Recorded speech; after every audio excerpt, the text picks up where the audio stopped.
ಯಾರ್ದಾರು commission ತಗೊಳ್ಳದೆ ಇಡೀ ಕರ್ನಾಟಕಕ್ಕೆ ಗೊತ್ತಾಗಂಗೆ ಹೇಳಿದಾರಲ್ಲ, ಇದು ನಿಮಗೆ ಕಣ್ಣು ಕಾಣ್ತಾ ಇಲ್ವಾ? ದಯವಿಟ್ಟು ಇದನ್ನ ನೀವು ಗಮನ ಹರಿಸಿ ಯಾವ ಮನವೊಲಿಸಿ ಯಾವುದನ್ನ ಇದು ಮಾಡಿ ನಮಗೆ ಒಂದು ಸಚಿವ ಸ್ಥಾನ ಕೊಡಲೇಬೇಕು ಅಂತ ಹೇಳ್ಬಿಟ್ಟು ಇವತ್ತಿನ ದಿವಸ ನಾವೆಲ್ಲ ಇಲ್ಲಿ ಗೋವಿಂದರಾಜನಗರ ಹಾಗೂ ವಿಜಯನಗರ ಶಾಸಕರ ವತಿಯಿಂದ ಎಲ್ಲ ಕಾರ್ಯಕರ್ತರ ಸಮೂಹವಾಗಿ ನಾವು ರಾಜೀನಾಮೆಯನ್ನು ಕೊಡ್ತಾ ಇದ್ದೀವಿ ಸ್ವಯ ಇಚ್ಛೆಯಿಂದ. ಸರ್, ಮೊದಲನೇ ಪಟ್ಟಿ ಆಯ್ತು, ಎರಡನೇ ಪಟ್ಟಿನಲ್ಲಿ ಕ್ಷೇತ್ರದ ಕಾರ್ಯಕರ್ತರು ನಿದ್ದೆ ಮಾಡ್ತಾ ಇದ್ರು ಅಂತ ಜನರು ಮಾತಾಡ್ತಾವ್ರೆ. ಪ್ರಯತ್ನನೇ ಮಾಡಲಿಲ್ಲ ಕಾರ್ಯಕರ್ತರು. ನಾವು ಜನ ನಿದ್ದೆ ಮಾಡಲಿಲ್ಲ. ನಮ್ಮ ಕಾಂಗ್ರೆಸ್ ಅವರು ನಮಗೆ ಯಾವುದೇ ರೀತಿ ತೊಂದರೆ ಕೊಡೋದಿಲ್ಲ.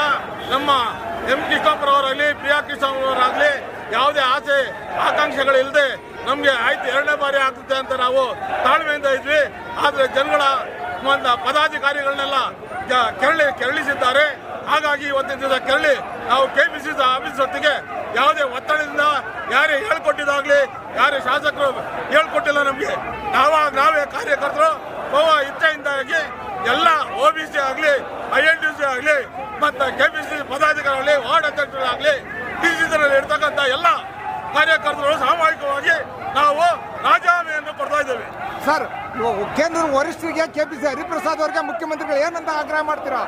ಈಗ ನಾವು 5 ಬಾರಿ ಎಲೆಕ್ಷನ್ ಅಲ್ಲಿ ಗೆದ್ದಿ ಜನಗಳ ಮುಂದೆ ನಾವು ಹೋಗಿ ಯಾವುದೇ ಇದುವರೆಗೂ ಒಂದು ಕಪ್ಪು ಚುಕ್ಕೆ ಇಲ್ಲದ ಇಂಥವರಿಗೆ ನೀವು ಕಾರ್ಯಕರ್ತರು ಅಂತ ಹೇಳಿ ಶ್ರದ್ಧೆ ಭಕ್ತಿ ವಿನಯ ಅಂತ ಹೇಳ್ಕೊಂಡು ಬಂದಿರೋರಿಗೆ ಇವತ್ತಿನ ದಿವಸ ಮೂಲೆಯಲ್ಲಿ ಕುಂಡಿಸಿ ನಮ್ಮನ್ನ ರೋಡ್ಗೆ ಇಳಿಸಿದಾರ ಕಾರ್ಯಕರ್ತರುಗಳನ್ನ.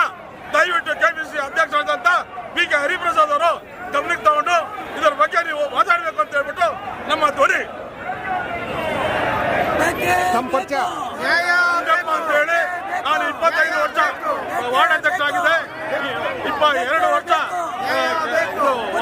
ಬ್ಲಾಕ್ ಉಪಾಧ್ಯಕ್ಷರಾಗಿದೆ.